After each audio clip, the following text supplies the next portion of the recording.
Hi, my name is Michael Santos. Today is a day that brings back some memories because 10 years ago today was the first time I spoke at the University of California in Berkeley when I was working to really start this advocacy campaign after prison.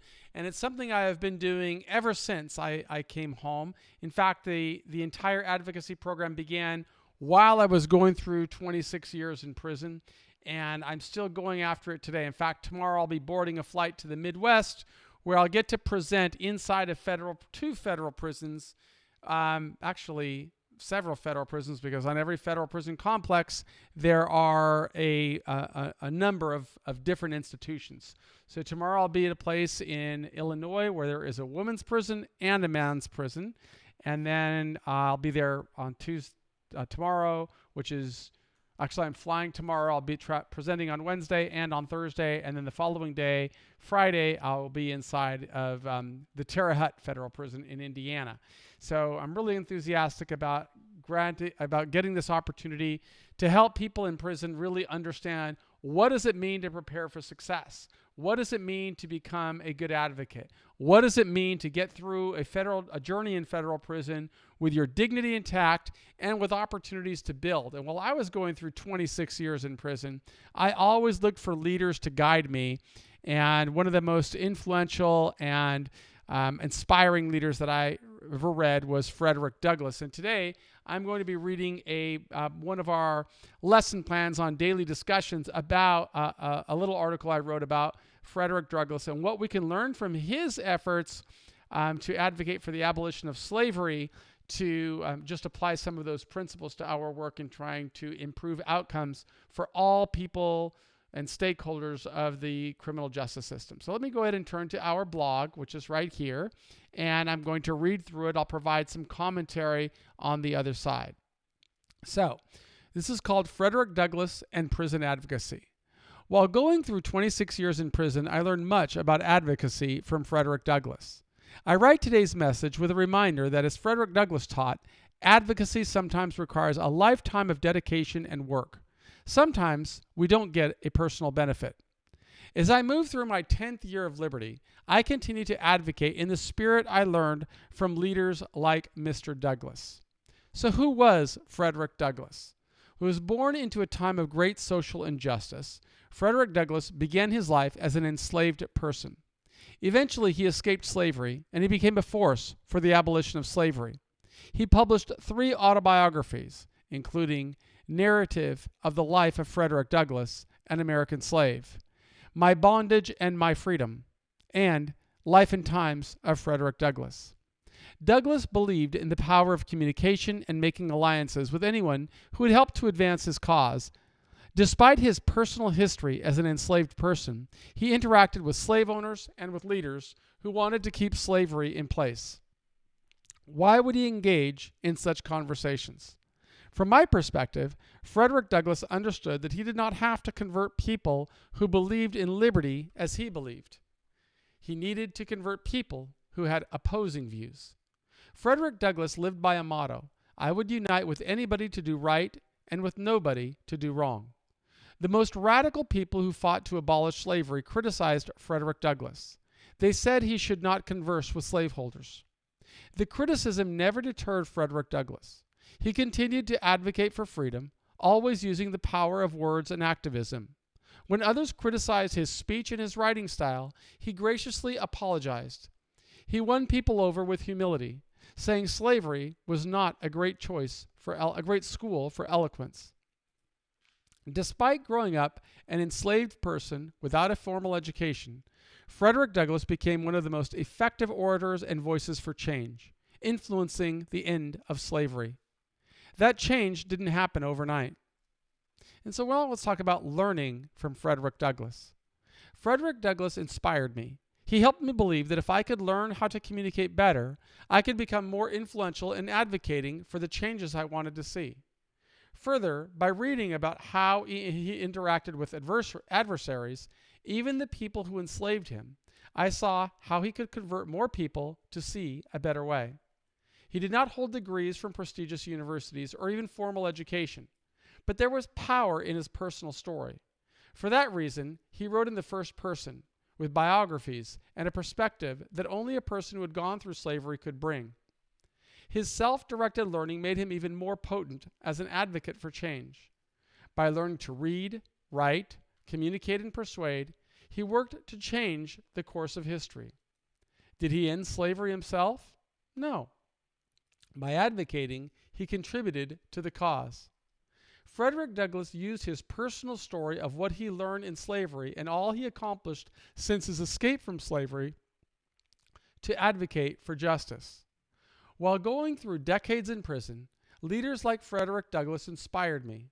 They helped me believe that although I didn't step foot on a university campus before my imprisonment, I could learn to put words into sentences and paragraphs. By developing writing skills, I could also develop skills in persuasion. In time, I anticipated that by publishing, I could interact with stakeholders and work to change the system that confined millions of people. I could use a personal story of going through 26 years in prison and building a successful life after release to advocate for change. Had it not been for leaders like Frederick Douglass, I may not have learned how to launch a career in advocacy. I certainly would not have developed a voice that could lead to the changes we now see with the First Step Act. Mr. Douglass also helped me understand that regardless of how hard a person works for change, people will always criticize the effort because change didn't come quickly enough, or because of alliances, coalitions, and conversations necessary to bring about that change. Advocacy and the First Step Act. This past week, I released an article on earned time credits and the First Step Act. Our team invested several $1,000s in hiring subject matter experts to help us present accurate information that people in our community could use for self-advocacy.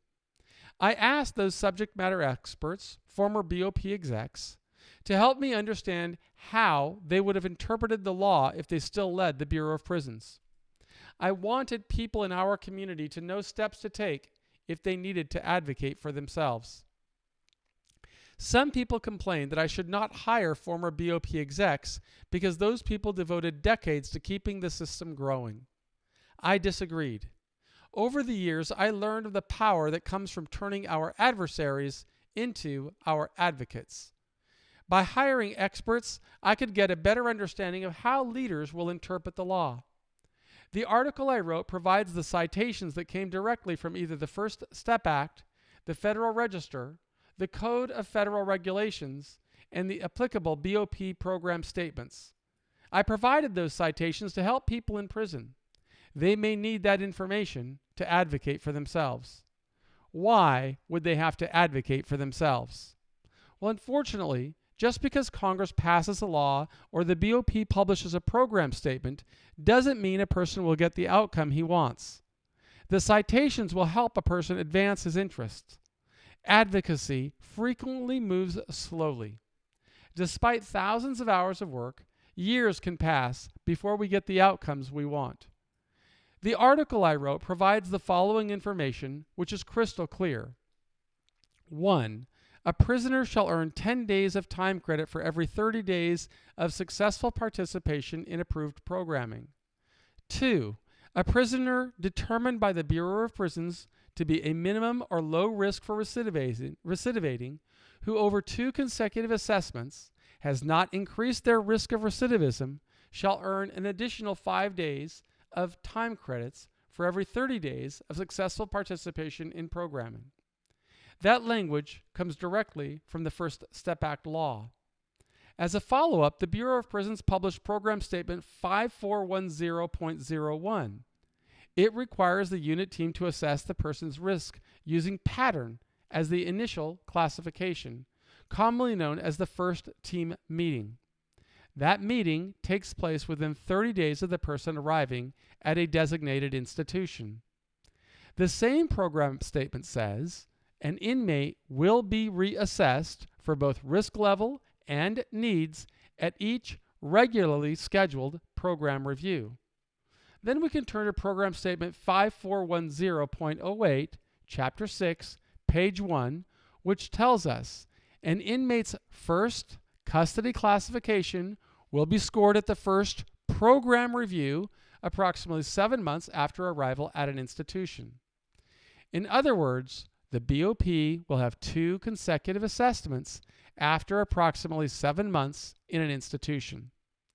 Despite growing through the work and the expense of hiring experts to confirm the article's validity, some people complained and criticized. They argued that the BOP interprets the 2 assessment rule differently. They write that the BOP doesn't count the initial assessment and that it takes 13 months before the agency will accept that case managers have conducted 2 risk assessments. Some people in the BOP may make such an argument. It doesn't make it right. When a person feels the BOP isn't interpreting the law or policy correctly, Program Statement 5410.01, paragraph 12, states the following. Inmates who wish to seek review of any issue relating to this program statement may use the procedures outlined in the Program Statement Administrative Remedy Program.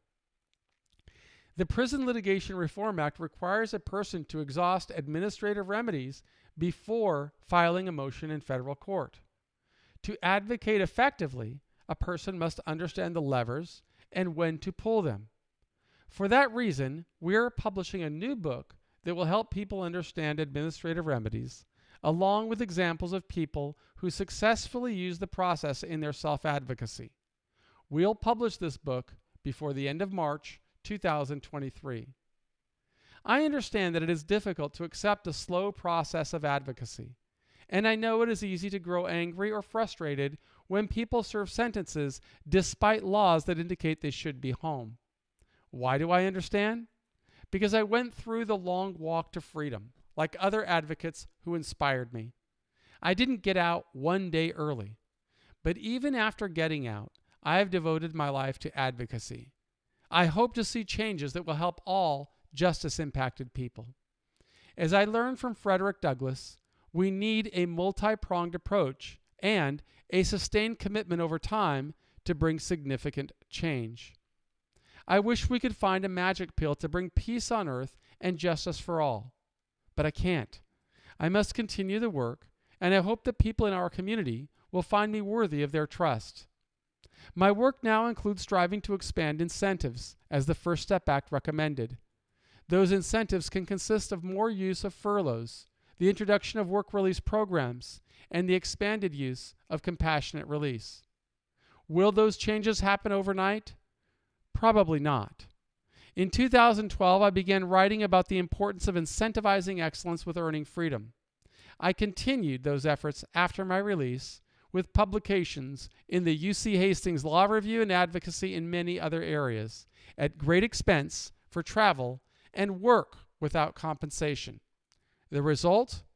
More conversations about prison reform led to the First Step Act and the same policies I began writing about in 2012. Of course, to write about those policies in 2012, I had to spend 20 years learning about those concepts. I had to build credibility over time. I had to advocate in an era when few people believed that the BOP would ever change and work, even though I would never receive a personal benefit. Some people still say that the BOP will never change, but their frustration comes from the perspective of being inside a single institution for a limited time. Some people get sentenced, report to prison, believing everything will get better within a month. They become angry or frustrated when they do not see an overnight change. Such a perception is the equivalent of saying, I planted a seed this morning, why can't I eat an apple this evening? From my perspective, with continued advocacy, we will see changes, and I devote my life to helping leaders understand why such changes make sense. Separately, our team will send every member of our premium community a new book we published on release plans. Members of our premium community should expect to receive the book from Amazon within the next 3 weeks. People who are not part of our premium community may download the PDF from our website or order a softcover workbook from our Amazon store. The release plan book will become a part of our 2-part series, with a second book on self-advocacy coming out in March. I hope members of our community see the good faith effort we make to improve the system and bend the arc to justice. Now, I know it's never easy to be going through any stage of the criminal justice system because we all want to have liberty in our life. But we also have to want to work to advance that liberty in incremental stages. It's something I had to learn how to do, and it's something I now try to share with as many people as possible, regardless of what stage of the journey they're in. And anybody can visit our website at prisonprofessors.com to get that information for free. You just have to do the work. If you're watching this on YouTube, make sure that you subscribe. If you're listening on iTunes, we ask that you subscribe. But if you're inside of a jail or a prison, working through the Prison Professors program, we hope that you will see the importance of your decisions inside. Because either you can be a part of the problem or you can be a part of the solution. If you want to be like Frederick Douglass, you will recognize the value of being a part of the solution. What does that mean? It means participating in programs, avoiding disciplinary infractions, working to become the best that you can be. Not with just words, but with your actions. And if you do that, we can take your story and showing why we need to have more programs that incentivize a pursuit of excellence. So I'm asking you to be a part of our community at Prison Professors. I would never ask you to do anything that I didn't do. I did 26 years in prison, and I'm still feeling my heart inside. In fact, as I said at the beginning of this episode, I'm on my way to go back into federal prisons, this time for good, because I want to go in there and help the people that are still serving time, advocate for them so that they can work toward a higher level of liberty at the soonest possible time. My name is Michael Santos, and on behalf of our entire team at Prison Professors, I just want to say, I believe in you. Thanks.